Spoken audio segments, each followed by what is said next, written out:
capítulo 4. Evangelio de Juan, capítulo 4.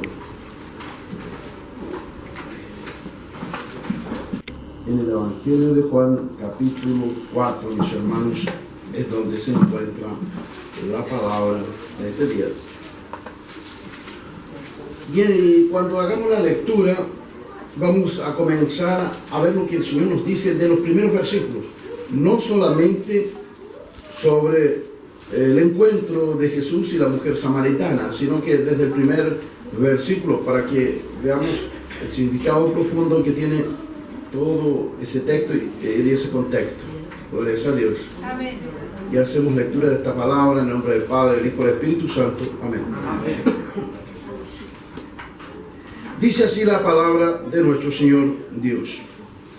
Cuando pues el Señor entendió que los fariseos habían oído decir: Jesús hace y bautiza más discípulos que Juan, aunque Jesús no bautizaba sino sus discípulos, salió de Judea y se fue a otra vez a Galilea, y le era necesario pasar por Samaria.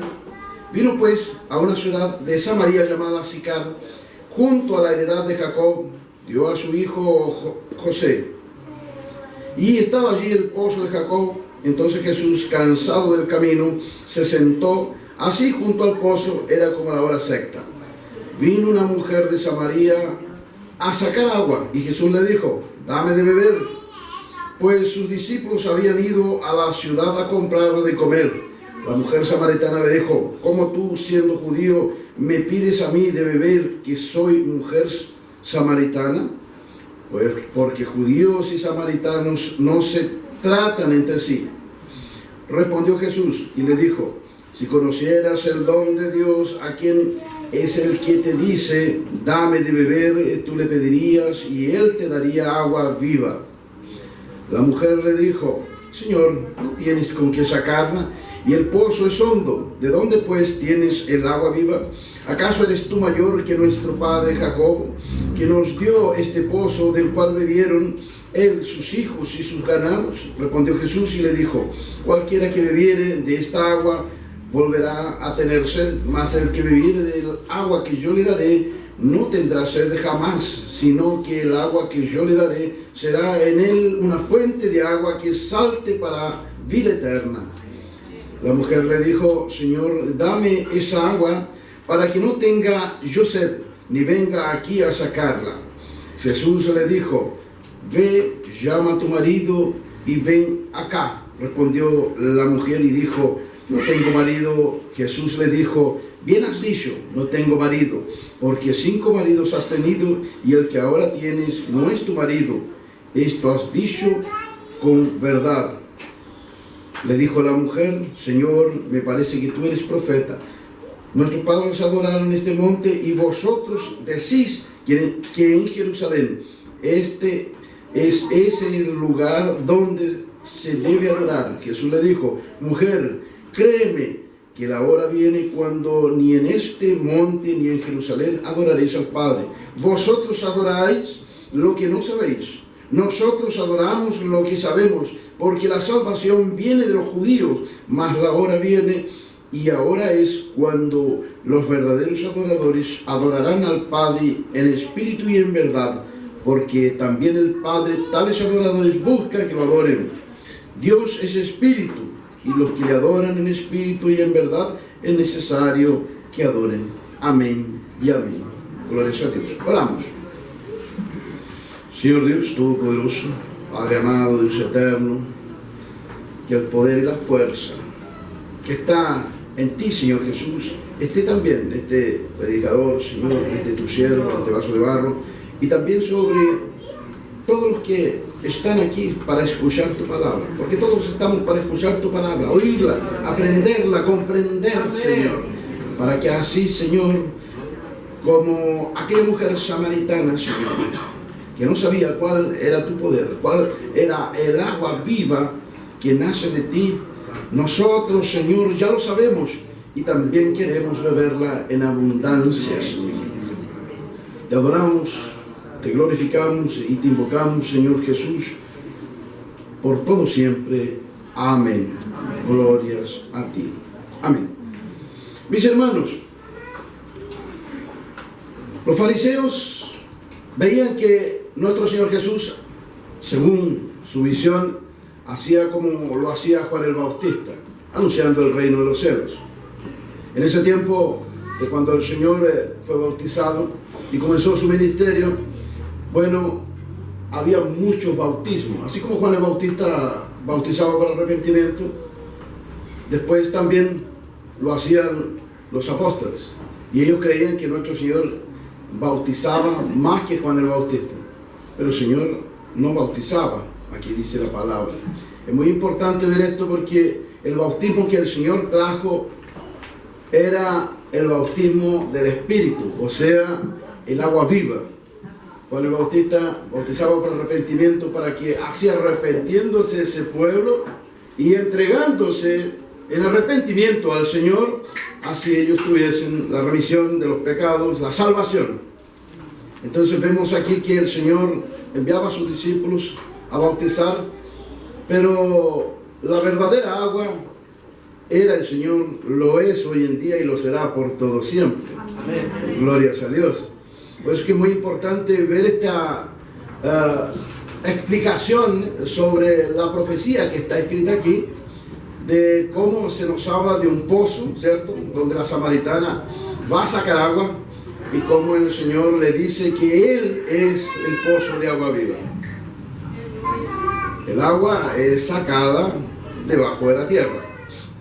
Pero hay algo muy importante aquí, porque la tierra que Dios prometió a los israelitas estaba ahí en Canaán.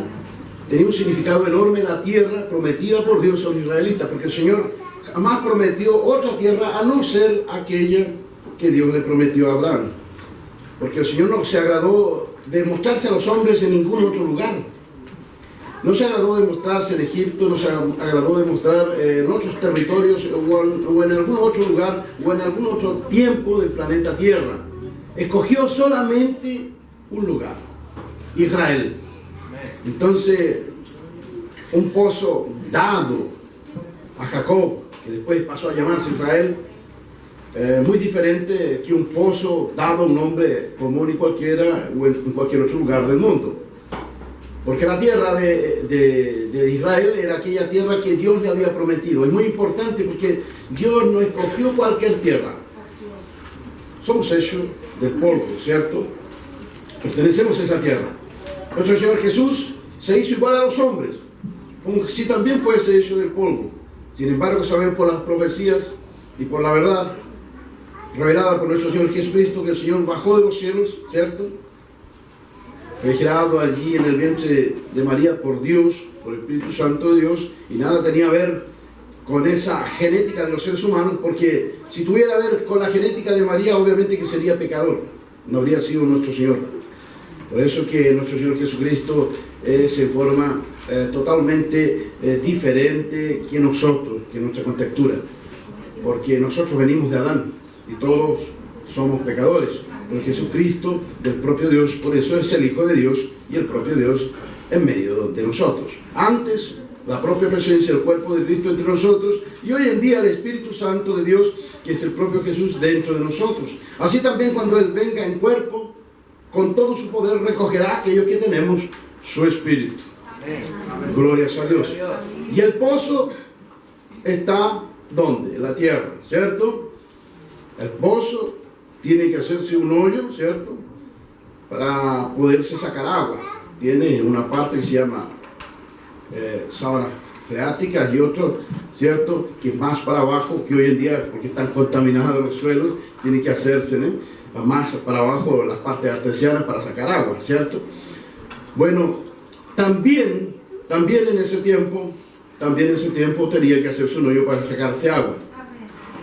Profundamente en la tierra que el Señor había dado a Israel tenía que hacerse un hoyo, un pozo.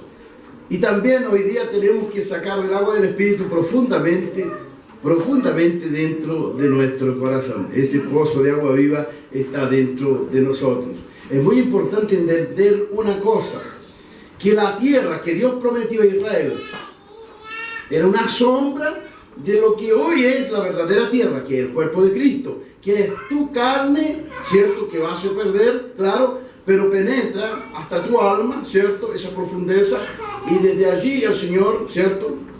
Desde allí te rescata para salvación. El Señor nos prometió que haría muchas moradas en los cielos, y esas moradas están en nuestra existencia, porque el Señor bajó de los cielos, y aquellos que tenemos el Espíritu Santo, ¿cierto? El Señor al bajar se sentó en el alma de aquellos que tenemos el Espíritu. O sea, el Señor tuvo que penetrar dentro, lo más profundo de nuestra alma, para allí sentarse. O sea, el Señor no está en ninguna profundeza oculta, como queriendo decir en las profundezas de la tierra. El Señor está arriba de todos los cielos, pero está diciendo que nos rescató de las profundezas de la tierra para llevarnos hacia los cielos. Amén. Podemos ver que esta carne es un revestimiento que nos oprime.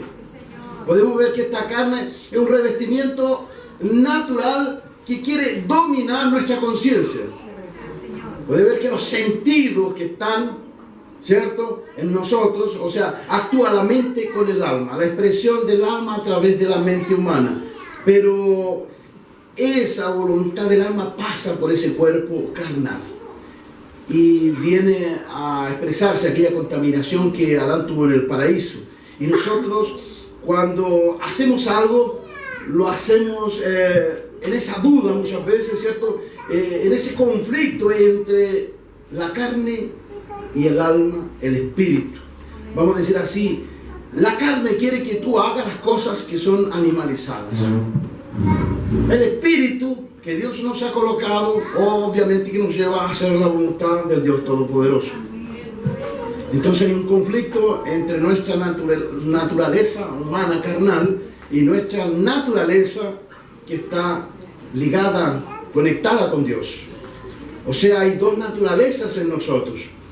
Una, cuando estábamos en el mundo, nos dominaba completamente, porque nacimos a semejanza de Adán, en el pecado. Aunque nuestra alma, ¿cierto?, tenemos alma, cuerpo y espíritu. Amén. Ese espíritu es el soplo de Dios que le da a todo ser humano cuando nace. Amén. Gloria a Dios. Esa mujer samaritana tenía el soplo de Dios, el espíritu de sabiduría que el alma es vivificada por ese espíritu. Es como cuando vemos una pila, ¿cierto? Tenemos ese componente del carbón, ¿cierto? Ese revestimiento de metal por afuera, y tenemos la corriente eléctrica. Digamos así, lo que está dentro del carbón, ¿cierto? No sirve de nada si no tiene esa fuerza, ¿cierto?, que se conectó a la electricidad y le pasó esa electricidad que le da vida a esa pila, ¿cierto? Ella tiene energía, así también el cuerpo humano, el alma humana. Ella no podría vivir, no podría ser consciente si no tuviese ese espíritu de vida. El cuerpo es muerto si no tiene el espíritu. Así también el cuerpo es muerto si no tiene sangre. ¿Qué significa en la ley el espíritu? Porque estamos hablando de eso, para que comprendamos cómo funciona un hombre natural y un hombre espiritual. El hombre natural tiene cuerpo, alma y espíritu, el soplo de Dios. Pero ese espíritu es momentáneo. Cuando el hombre muere, se va hacia el Señor, y no es tu conciencia, no, es la energía vital de Dios, el poder vital de Dios que te da para sobrevivir por mientras estemos en este mundo. Pero cuando recibimos el Espíritu Santo de Dios, es la propia persona de Dios, Cristo Jesús, en nuestra vida, es diferente. Amén. Es diferente. O sea, el hombre natural que tiene cuerpo, alma y el soplo de vida, el espíritu de vida, de sabiduría de Dios, porque todo viene de Dios. Amén. Bueno, él cuando recibe el Espíritu Santo, Dios penetra en las profundezas, atraviesa la carne, como cuando Dios rompió el velo. Amén. En el templo, ¿cierto? Y se abrió el camino. Amén. ¿Cierto? De este mundo hacia Dios, hacia los cielos. Gloria al Señor. Entonces es muy importante que la explicación de este pozo tiene un significado profundo. Primero, el pozo natural, terrenal, que Dios le dio a Jacob, que después pasó a llamarse Israel, y Israel el pueblo de Dios. Y después Cristo Jesús al lado de ese pozo, hablando con la mujer samaritana, diciéndole que Él es la fuente de agua viva. O sea, Dios es el principio y el fin. Dios está en lo infinito, lo más alto y en lo más profundo también. Y de Él nace toda sabiduría y todo poder, ¿cierto? Bueno, mis hermanos, la tierra dada por Dios a Israel hoy somos nosotros. Es Cristo Jesús en nuestras vidas. Dios está recogiendo su iglesia del mundo entero. Porque los samaritanos eran pueblos que trajo el imperio asirio después que fue expulso Israel por sus pecados, que Dios permitió que los asirios los invadiesen y los repartiesen, los esparciesen por el mundo entero. Y allí Dios permitió que el rey de Asiria trajese otros pueblos extraños a habitar en Israel. Y allí habitaron, y allí eran los famosos samaritanos. Bueno, totalmente diferente al pueblo israelita judío. Eran personas alejadas del poder de Dios. Pero Dios, cuando vino, mire lo que hizo. Estuvo del lado de esa mujer que representaba al pueblo samaritano, ese pueblo extranjero que vino a habitar, ¿cierto? Después que fueron expulsados los israelitas, y ellos estaban en la perdición, pero ahí el Señor se mostró a ellos. ¿Por qué se mostró a ellos? Porque el pueblo de Israel lo había rechazado, casi todos, no todos, ¿cierto? Pero esa mujer representa ese pueblo impío, ese pueblo mundano, ese pueblo extranjero, ese pueblo que habita entre el pueblo de Israel, pero no es de Israel. Pero por creer y por convertirse, pasa a ser el verdadero israelita. Cosas maravillosas. Jesús no bautizaba, porque el Señor Jesús es el verdadero bautismo. Amén. Gloria a Dios. El que comiere de mi carne, dice el Señor, ¿cierto? El que no comiere de mi carne y no bebiere de mi sangre, no hace parte conmigo. La carne de Cristo es el cuerpo de Cristo, aquel cuerpo de Cristo que está unido por su espíritu en toda esta iglesia, en toda la iglesia, en el mundo entero. La sangre es la vida, el Espíritu Santo que recorre todo ese cuerpo cristiano, vamos a decir, ese cuerpo de Cristo en medio de su iglesia. Todo lo que Dios nos enseña, nos hace ver en su evangelio, en las cosas más sencillas, nos enseña cuál es su poder dentro de su iglesia. Gloria a Dios. Aunque Jesús no bautizaba sino a sus discípulos, salió de Judea y se fue a otra vez a Galilea, y le era necesario pasar por Samaria.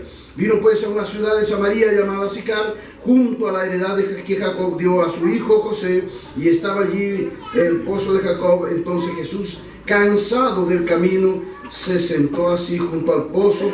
Era como la hora sexta. Esa hora sexta, mis hermanos, era como el término de ese día que estaba allí, que estaba pasando, ¿cierto? Pasó la hora sexta y pasaba de allí, de esa hora sexta, al otro día. O sea, la noche era como si no fuese considerada. Entonces, para Dios había una tarde y una mañana, pero la noche no. ¿Por qué? Porque en el día del Señor siempre hay luz. Es por eso.